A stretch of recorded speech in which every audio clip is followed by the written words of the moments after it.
Good morning. It's Thursday the 19th of August. Andrew and I have just been fortunate enough to have 2 wonderful weeks holiday on the Outer Hebrides. The islands are well known for their rugged landscape, ancient past and stunning scenery. We had generally really good weather, so spent a large part of every day out walking and enjoying the hills, the cliff-top paths and the beautiful beaches.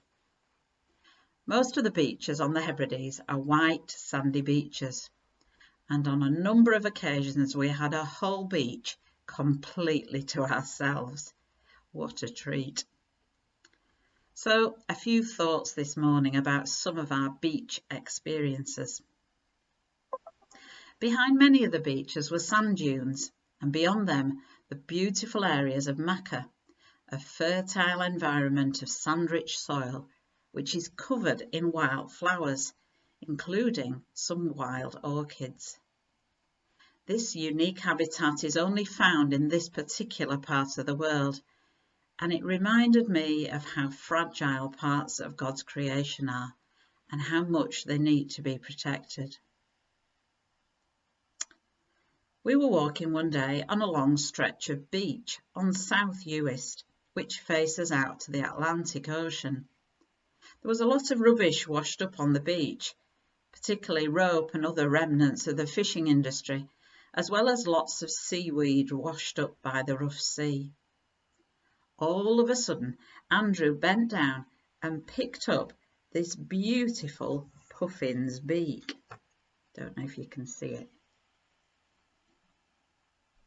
It's extremely fragile and could so easily have been missed. Perhaps just a reminder to look for the extraordinary amongst what seems like the ordinary things of our everyday lives. Our second week of holiday was spent on the island of Barrow. At the northern end of the island is the island's tiny airport. The airport is unique. It's believed to be the only one in the world where scheduled flights use a tidal beach as the runway.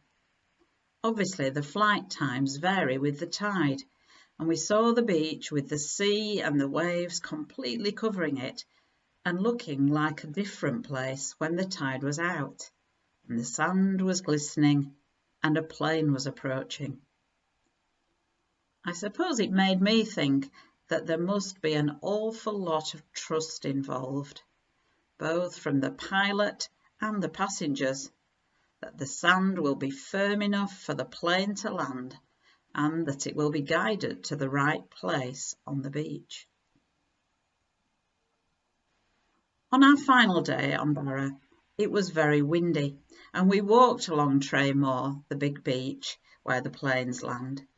It was high tide, and only about 8 feet of sand was exposed as we walked along with our heads down into the wind.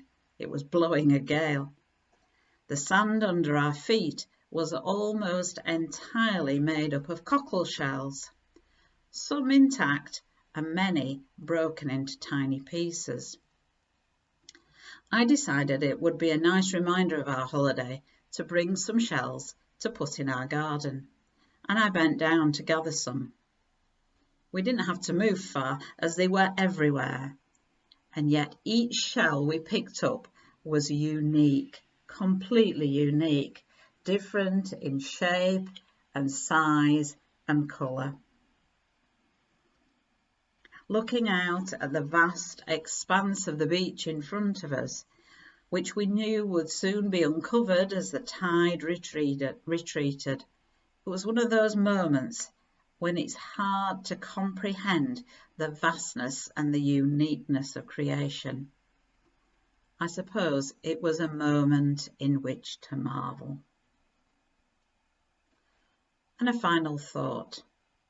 One evening, the weather was particularly clear, so we drove across to the western side of Barrow, overlooking the vast Atlantic Ocean, to watch the sunset.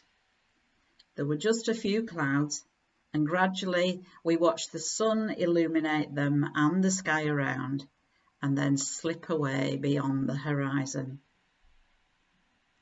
It made me think of a verse of one of my favourite hymns, "The Day Thou Gavest, Lord, is Ended," which says, "The sun that bids us rest is waking our brethren 'neath the western sky, and hour by hour fresh lips are making Thy wondrous doings heard on high."